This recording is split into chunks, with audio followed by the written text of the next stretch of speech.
Well, hello, Florida.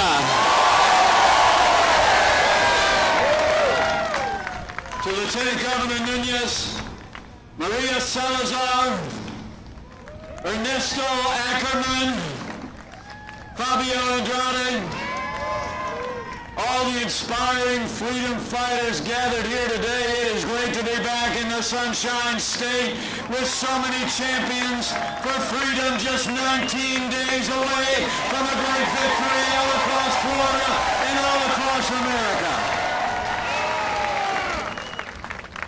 And standing here near the hallowed grounds of Memorial Cubano, it is my great honor, on behalf of our president, to accept the endorsement of these extraordinary heroes of the Cuban exiled community. I thank you so much. I thank you so much for the honor and for the support. But honestly, I'm here for one reason and one reason only. And that is that Florida and America need 4 more years of President Donald Trump in the White House.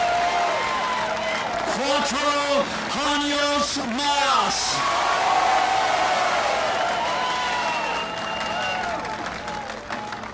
It's on. And the road to victory runs right through Florida. You know, 4 years ago, a movement was born. A movement of everyday Americans from every walk of life. Here in Florida, you knew we could be strong again. You knew we could be prosperous again.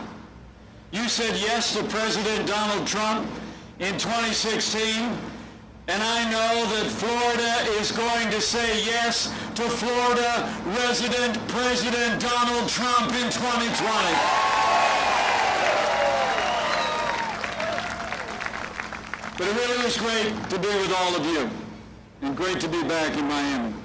And it's great to be here with some people I so deeply admire. Would you join me in thanking one of the great leaders in this state, one of the most admired women in America, Lieutenant Governor Jeanette Nunez. Thank you so much. And it's also great to be here with an award-winning journalist, the daughter of Cuban exiles, someone who's been a voice for the voiceless all across this hemisphere. And the next Congresswoman from Florida's 27th Congressional District. Let's hear it for Maria Salazar.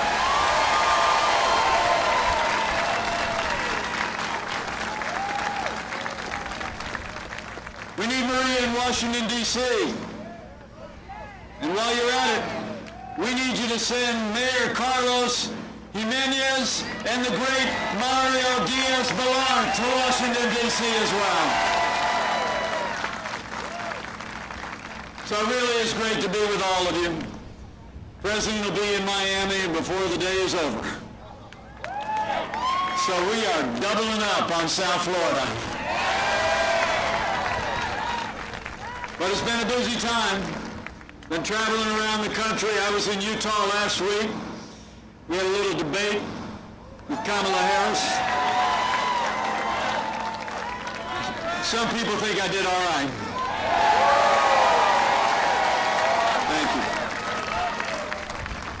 But let me be clear, that debate was not just a debate between 2 candidates for vice president. It was really a debate between 2 visions.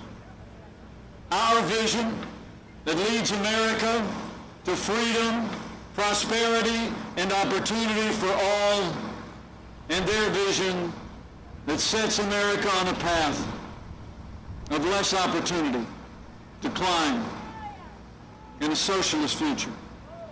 You know, when you compare the Biden-Harris agenda with our agenda, the choice is clear. If you cherish faith and freedom and law and order and life, in less than 3 weeks we need to re-elect President Donald Trump for 4 more years. 4 años más.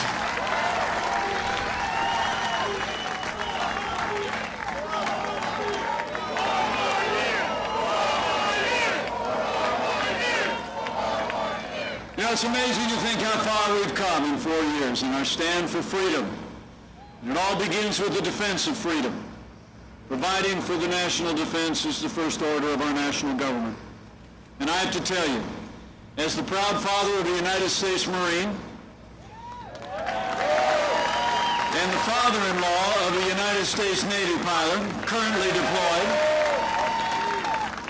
I couldn't be more proud to serve alongside a president who cares so deeply about the men and women of our armed forces and their families. President Donald Trump has signed the largest investment in our national defense since the days of Ronald Reagan. We've rebuilt our military. We've restored the arsenal of democracy. And we're once again giving our soldiers, sailors, airmen, Marines, and Coast Guard the resources and the support that they need. And with that renewed American strength, we've stood with our allies and stood up to our enemies. And this president has stood strong for freedom and liberty across this hemisphere of freedom. From early on, we've stood strong with the freedom-loving people of Colombia, with President Duque. And last month, when a great hero of freedom, former President Alvaro Uribe, was placed in house arrest, President Trump and our administration called on the Colombian judiciary to release this heroic champion of freedom, and earlier this week we learned that President Uribe is free.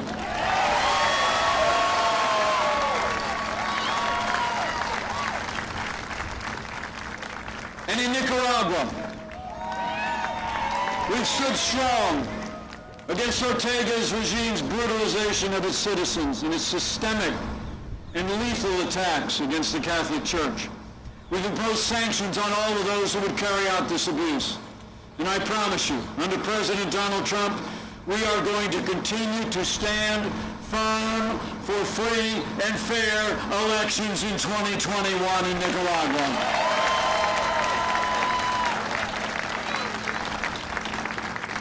And in Venezuela, under President Donald Trump, America has stood against dictatorship and oppression. We have made it clear to this hemisphere and clear to the world.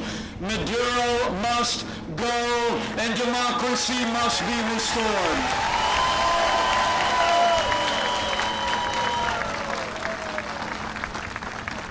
We've imposed sanctions on the dictator Maduro. We deployed Navy and Coast Guard ships into the region to interdict in their narcotics traffic. And this past March, we indicted the dictator Maduro and his cronies for their narco-terrorism, corruption, and drug trafficking.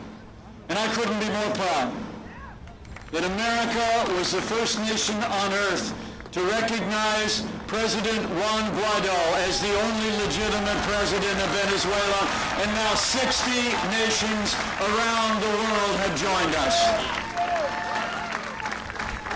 You know, it's heartbreaking to think the socialist policies of the Chavez and Maduro regimes have caused economic and humanitarian catastrophe in Venezuela. But under President Donald Trump, as I told Juan Guaido just a few short weeks ago, in America, we say to the people of Venezuela, estamos conectados. We will not stand by while Venezuela crumbles. We will stand with the people of Venezuela until their birthright of libertad is restored.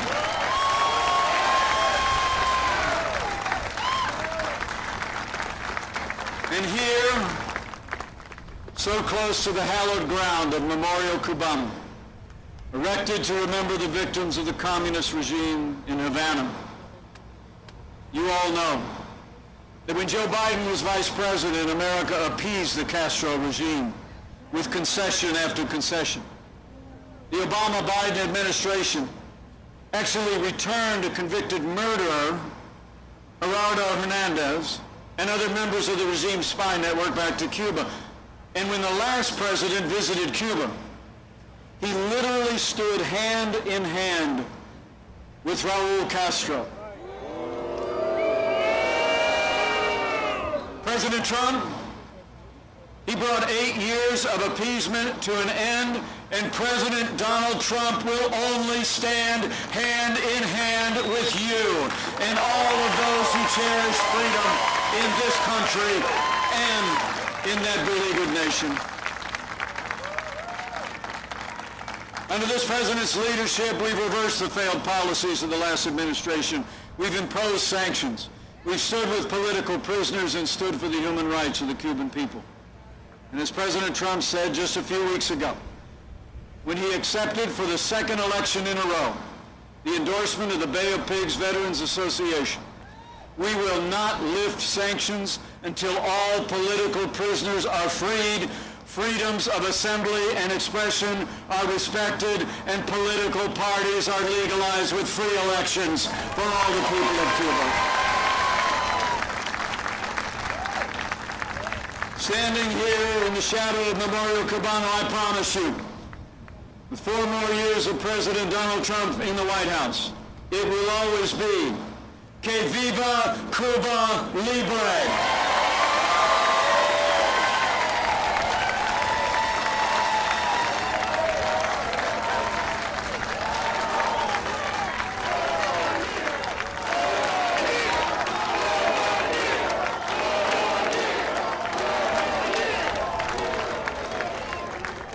So we rebuild our military. We've stood for freedom, ours, and the birthright of freedom across this hemisphere. And in the first 3 years of this administration, we revived this economy. Where Joe Biden wants to raise taxes, President Trump cut taxes across the board. We rolled back more federal regulation than any administration in history. We unleashed American energy. We fought for free and fair trade.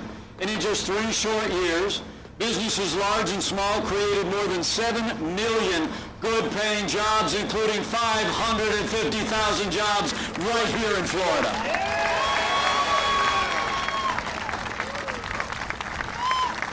And Florida reached its lowest unemployment rate in history.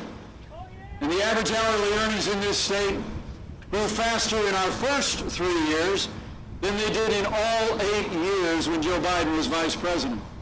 And the President and I are probably most proud of the fact that wages were rising across the board, but they were rising most rapidly for hardworking blue-collar Americans. The forgotten men and women of America were forgotten no more. And all along the way, President Trump has stood for the rule of law. We've appointed more than 200 conservatives to our federal courts at every level. And they are all men and women who will uphold all the God-given liberties enshrined in our Constitution, like the freedom of religion, the freedom of speech, and the Second Amendment right to keep and bear arms.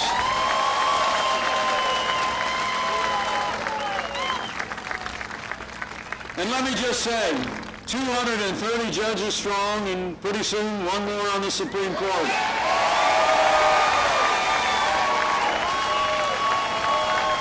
None of that would have been possible without the strong support of Senator Rick Scott and Senator Marco Rubio. Would you join me in thanking these 2 great leaders?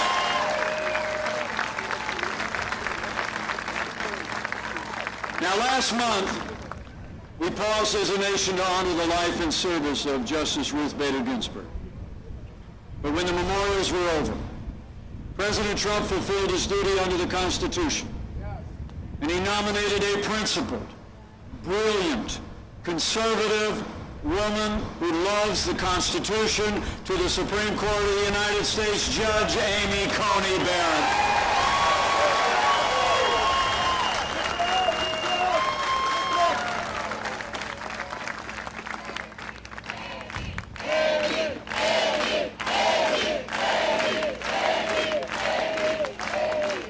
I'm going to tell her you all did that. I'll tell you what. Now, the President and I called on the Democrats in Washington this time to give Judge Barrett a respectful and dignified confirmation, and we're going to hold him to it. But we have reason to be concerned. And Kamala Harris actually attacked one of our nominees to the federal court because he was a member of the Catholic Knights of Columbus. And you all remember, during Judge Barrett's confirmation a couple years ago to the Court of Appeals, the leading Democrat on the Judiciary Committee actually said she was concerned, saying that Judge Barrett's Catholic faith was a, quote, dogma that lives loudly within you. And Hollywood elites have already begun to ridicule her faith and her family. Well, I got news for the Democrats and their friends in Hollywood.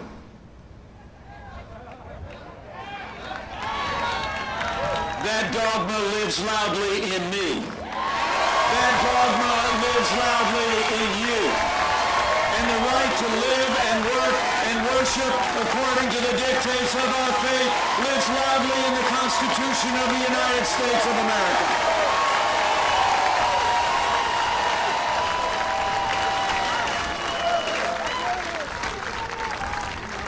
So the Senate has a job to do, and they're doing it. And after they discharge their duty to advise and consent, I'll make you a prediction. Judge Amy Coney Barrett is going to be Justice Amy Coney Barrett. We're going to fill that seat.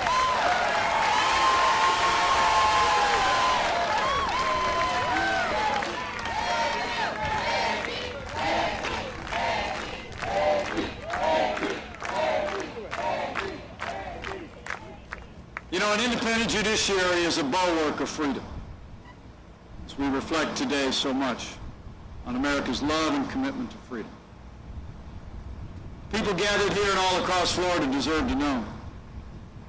After 150 years with 9 justices on the Supreme Court, leading Democrats in Washington are actually talking about packing the court. Joe Biden refused to answer the question during his presidential debate. And you might have seen Kamala Harris. Kamala Harris refused to answer my question during our debate. Although in the primaries, Kamala Harris said that she was, quote, absolutely open to packing the court. It's true. Last Friday, Joe Biden was actually asked if voters didn't deserve to know if he plans to pack the court, and he said, and I quote, no, they don't. Well, you know what? When you're running for the highest office in the land, the American people deserve to know whether you're going to respect the highest court in the land. It's time for Joe Biden and Kamala Harris and Debbie Mucarsel-Powell to come clean. Give the people of this country a straight answer. You know, there's only one explanation why they won't answer the question. Joe Biden and Kamala Harris are going to pack the Supreme Court with liberal judges if they win. Make no mistake about it, though. Adding seats to the Supreme Court and filling them with leftist activist judges would be the biggest power grab in American history. But we're not going to let it happen. We're going to preserve an independent judiciary. We're going to uphold the Constitution of the United States. We're going to re-elect President Donald Trump for 4 more years.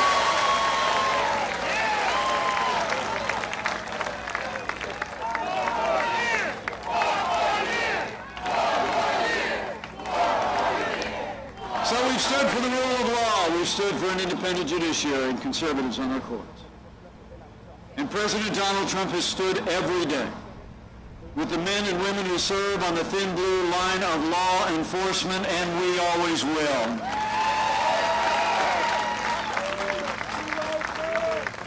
Now, the President and I know the men and women who serve in law enforcement are some of the best people in this country. When I was growing up, my 3 brothers and I used to travel up to Chicago with Mom and Dad to visit their families. Dad's younger brother, still living at home, would come out in the morning wearing that Chicago Police Department uniform, sidearms strapped to him. My 3 brothers and I would just look up in awe. You know, all of my heroes wear uniforms.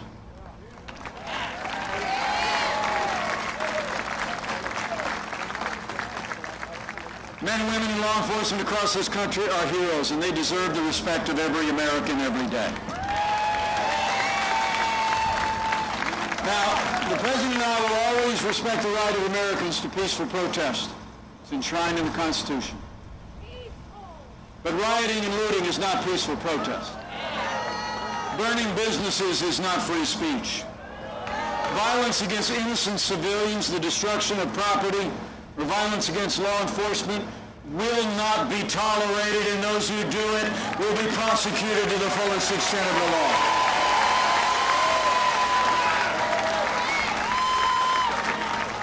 Now for months, remember, all summer long, all Joe Biden talked about was peaceful protests, remember? As the American people literally saw businesses in their communities burn on national television. Truth is, Joe Biden would double down on the policies that have led to violence in our major cities. You know, when you withdraw support for those who protect and serve, you only embolden those who would do harm to our families and our communities. Now, Joe Biden explains it all by saying that America is, in his words, systemically racist. And Joe Biden said that police officers in this country have a, quote, implicit bias against minorities. When Joe Biden was asked if he would support cutting funding for law enforcement, he said, yes, absolutely. And under President Donald Trump, I'll make you a promise.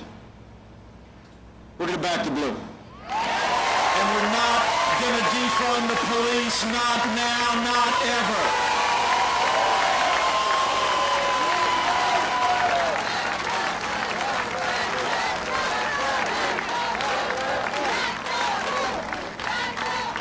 You know, you and I know that we don't have to choose between supporting law enforcement and supporting our African-American neighbors or any minorities that live within our city. Under President Trump's leadership, we have done both for 3.5 years, and we're going to support law enforcement and create more jobs, better education opportunities, and more prosperity for our African Americans and all of our minorities in this country. We're going to do both. And we're going to have law and order in every city for every American of every race and creed and color. So help us God.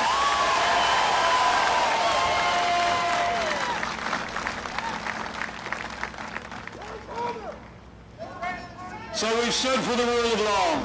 We've stood for law and order. And from the first day of this administration, this president's also stood strong for the right of every American to live, to work, to worship according to the dictates of your conscience and your faith. You know, when Joe Biden was vice president, we saw a steady assault on the religious freedom of the American people. It's true.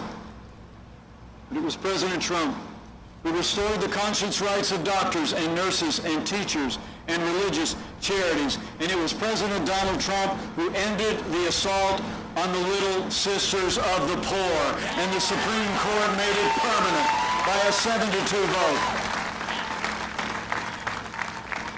Now, Joe Biden has actually said that he intends to haul those nuns back into federal court.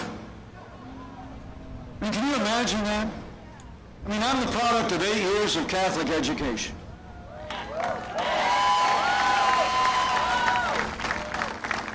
My love and my respect for nuns is boundless. Anybody with me? So here you have the little sisters of the poor that have taken a vow of poverty to dedicate their lives to helping the underserved community. And in the Obama-Biden administration, they hauled them into federal court to force them to compromise their faith. And Joe Biden actually pledged, after the Supreme Court's ruling, to do it again. But we're not going to let it happen. We're going to re-elect President Donald Trump because people of faith have no greater champion than President Donald Trump.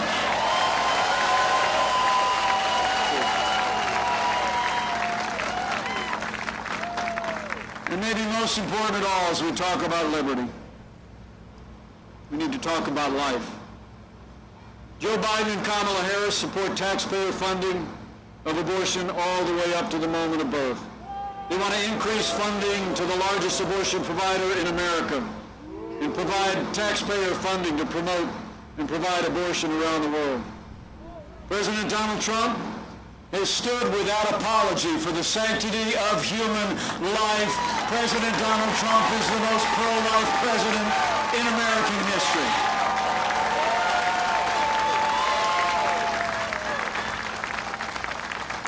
rebuilt our military, revived our economy, stood for law and order, liberties, and life. And none of that would have been possible without the strong and consistent support of Florida's Republican delegation in Congress. That's why right after you re-elect President Donald Trump for 4 more years, we need Florida to send Maria Salazar, Mayor Carlos Jimenez, Mario Diaz-Balart to a new Republican majority in the House of Representatives and retire Nancy Pelosi once and for all.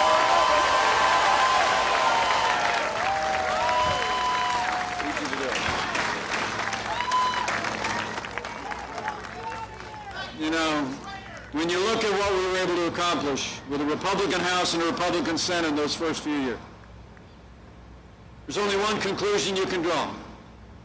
With this president's leadership and your support here in Florida, in 3 short years, we made America great again. We did. You said it. And then, earlier this year, the coronavirus struck from China. But I'm here to tell you, when there were only 5 cases of coronavirus in the United States, and all of them had come back from overseas, President Trump did what no American president had ever done. He suspended all travel from China, the 2nd largest economy in the world. Now, Joe Biden called that hysterical. He said it was xenophobic. He actually wrote that it would make things worse if we closed our border to China. But I can tell you, as the head of the White House Coronavirus Task Force, President Trump's actions saved untold American lives, and it bought us time to stand up the greatest national mobilization since World War II. It's true. We reinvented testing. Done more than 120 million tests so far. We saw to the manufacture and delivery of literally billions of medical supplies to our doctors and nurses and healthcare workers. We're developing medicines that are literally saving lives around America. And we are just a few weeks away, I believe, from having the first safe and effective coronavirus vaccine and having millions of doses for the American people. Now, as I said, the President's going to be in Miami later today, and I'm happy to report the President, the First Lady, and Barron are all doing great, and he is back on the road, back in the fight. But let me take this opportunity to say on behalf of the President and the First Family how moved we all were by the outpouring of concern and prayers for them. But as the President observed, we know it was just an example of the love and the care and the concern that's shown for every American family that suffered, lost, or struggled in the midst of this global pandemic. In fact, let's just take a moment. Can we just show our appreciation for our doctors, our nurses, our first responders, all those in ministry who've come alongside those who've struggled and suffered loss over these past 8 months. They are heroes all.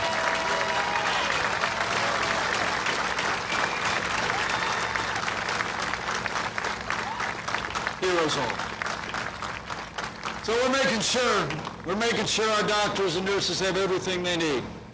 The American people have the counsel to slow the spread, just like you all did here in Florida this summer. We're going to protect the vulnerable. We're going to save lives. And with Joe Biden talking about shutting down our economy, under President Trump, we're opening up America here. You know, in the last 5 months, we're losing $22 million in the height of this pandemic. We've already seen 11.5 million Americans go back to work, including more than 630,000 people back on the job right here in Florida. We're opening up America, and we are opening up America's schools. We just announced a few weeks back we're distributing 100 million rapid tests to school nurses and administrators all across America, making it possible that everywhere in this country we can get our kids back in the classroom where they belong and keep them there safe and sound. So we've gone through time of testing, but in just 19 days, we're coming to a time for choosing. The choice in this election has never been clearer. The stakes have never been higher. It's amazing to think in the middle of a global pandemic, Joe Biden wants to raise taxes by $4 trillion. President Trump, we not only cut taxes across the board for businesses and families, but we're going to keep cutting taxes for 4 more years. Joe Biden wants to bury our economy under an avalanche of red tape. The president had to remind him in that presidential debate that he supports the Green New Deal. Seemed like he forgot. He wants to put us back in the Paris Climate Accord. President Trump, we cut federal red tape. Our air and land and water are the cleanest in history, and we're also a net exporter of energy for the first time in 70 years. When it comes to trade, the contrast couldn't be clearer. When we took office, half of our international trade deficit was with China. $500 billion a year we were losing. Joe Biden's been a cheerleader for communist China all along the way. President Trump, he put China on notice. He said the era of economic surrender is over. We impose tariffs and we're going to stand strong with China until they respect American workers and American property.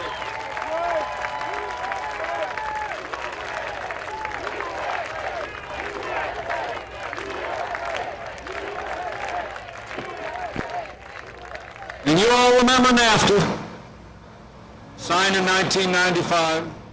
Where I come from, up in the heartland, we literally saw entire communities shuttered as factories closed. Jobs moved south of the border and overseas. It's true. 60,000 factories were closed in all the years since NAFTA. And the last administration was about to give up on manufacturing, remember? They said, "What magic wand do you have?" Well, we didn't need a magic wand. We just needed President Donald Trump in the White House. NAFTA is gone. The USMCA is here to stay. It's a win for Florida. It's a win for Florida workers and Florida agriculture. Amazing. You know, the people of Florida deserve to know that Joe Biden's running mate, Kamala Harris, actually was one of only 10 senators to vote against the USMCA. Even though it was a huge win for agriculture in this state, a huge win for manufacturing. Kamala Harris said the USMCA didn't go far enough on climate change. She actually put her radical environmental agenda ahead of American jobs and Florida jobs. And I promise you, with 4 more years of President Donald Trump, we're always going to put American jobs and American workers first.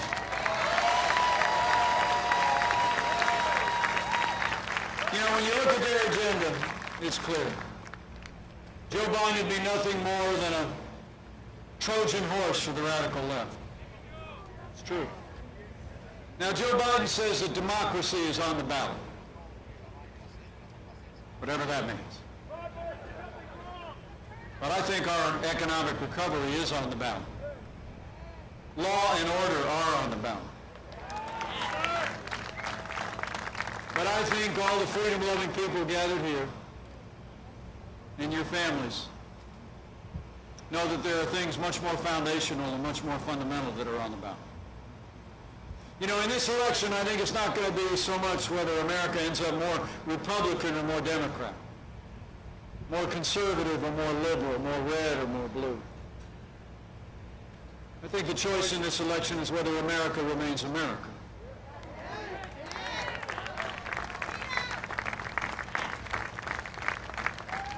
It's whether we're going to allow Joe Biden, Kamala Harris, and the Democratic Party to steer us on a path forged by the radical left toward more government, less freedom, and an inexorable path to socialism. Or whether we're going to renew our commitment to all the ideals that have made this country great, of freedom and personal responsibility, You know, it's a choice so many families in this community understand better than most Americans. Many of your families, in generations past, actually fled tyrannies, like communist Cuba, socialist Venezuela, to come to this land of freedom. You've heard tell, and some of you have seen, the aftermath of the empty lies of those who would promise a free lunch, who would advance more government and less freedom. You've seen the end of the road where the leftists want to take us in America. And you also know the price that the heroes remembered at Memorial Cubana paid to stand for freedom. It's humbling for me to stand here today with this grand memorial behind me, to think of heroes like Carlos Costa and Mario de la Pena.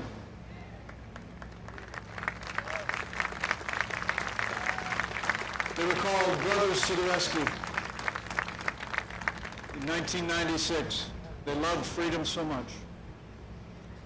They flew missions, attempting to locate Cuban refugees who were trying to escape communist tyranny of Castro, so they could drop relief supplies on them and radio their position to the Coast Guard.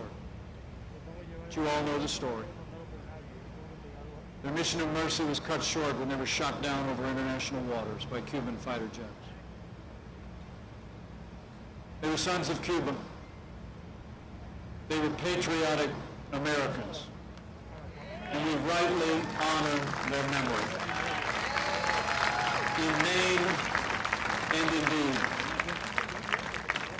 We're inspired by their example, by what they were willing to do to advance the freedom in this nation and in this hemisphere in their time. We know they were driven by love for their families. We know they were driven by love for freedom.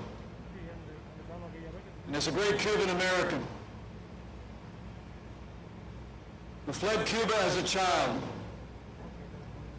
said at the Republican National Convention, and I quote, Maximo said, right now it's up to us to decide our fate and to choose freedom over oppression. He said, rightly, you and I will decide. But then he said, here's what I've decided. He said, I choose President Trump because I choose America. I choose President Trump because I choose freedom. So for our freedom and for our future, we need to decide right here and right now that Joe Biden will never be president of the United States. We're going to re-elect President Donald Trump for 4 more years.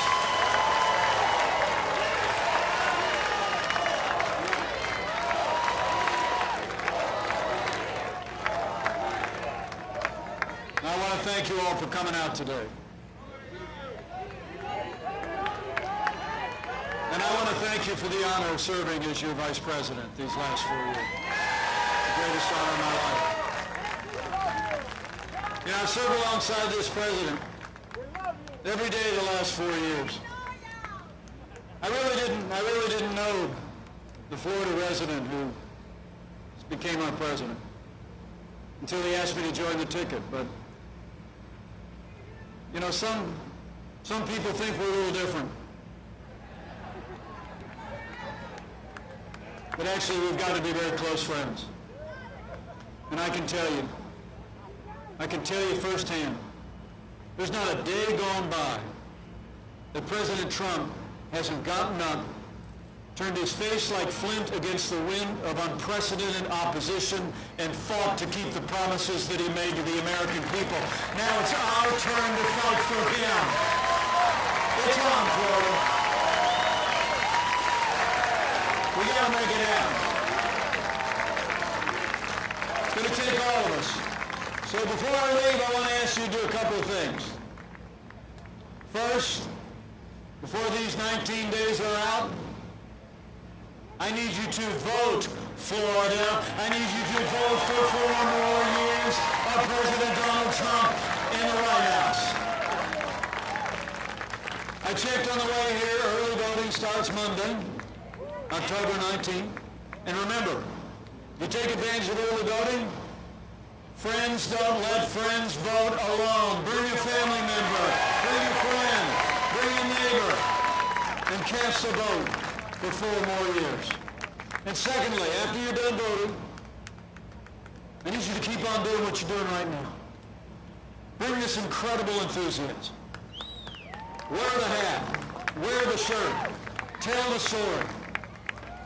Tell people, you know, I ran into Mike the other day out in the field, out on the fairgrounds. You stood out there for like an hour, just giving us the top lines of everything we've been able to accomplish and all that we can do in the choice in this election. I want you to talk to your neighbors and friends at work, at worship, every day. And when you do it, I encourage you to have faith. Have faith in the American people. You know, I really do believe that a careful study of American history proves that every time the American people have been given a clear choice between a future built on freedom and a future built on less freedom, they choose freedom every single time. So go tell your neighbors and friends that freedom's on the ballot on November the 3rd. And lastly, I'd encourage you to have that other kind of faith as well. You know, at the end of the vice presidential debate, I got a question from a little girl. She said that when she was watching television, it seemed like people were arguing all the time. She wondered how we could bring our country back together. But as I've traveled across this country these last 4 years, I've become convinced that there will always be more that unites us in these United States than could ever divide us. And chief among those things is faith. It's true. And so if you have a mind to bow the head and bend the knee in the next 19 days, I encourage you to do that too. And when you pray, pray with confidence. Mindful of those ancient words, that if his people who are called by his name will humble themselves and pray and turn, he'll do like he's always done in the long and storied history of this nation.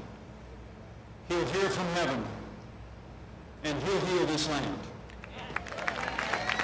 This one nation, under God, indivisible, with liberty and justice for all. So pray for America. Pray for all of the American people. It'll make a difference.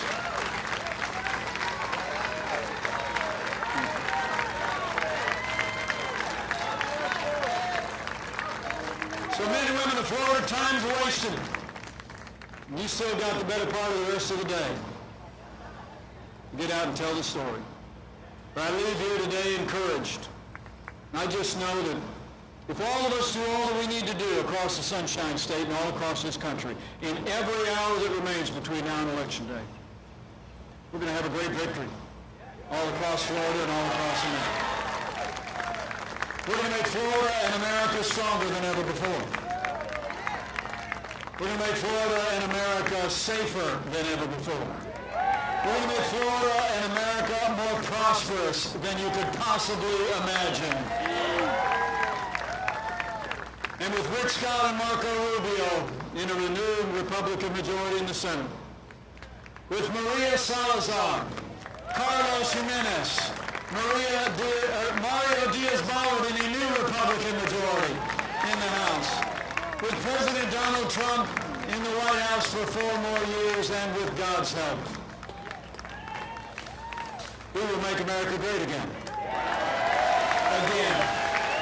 Thank you all very much. God bless you. God bless America.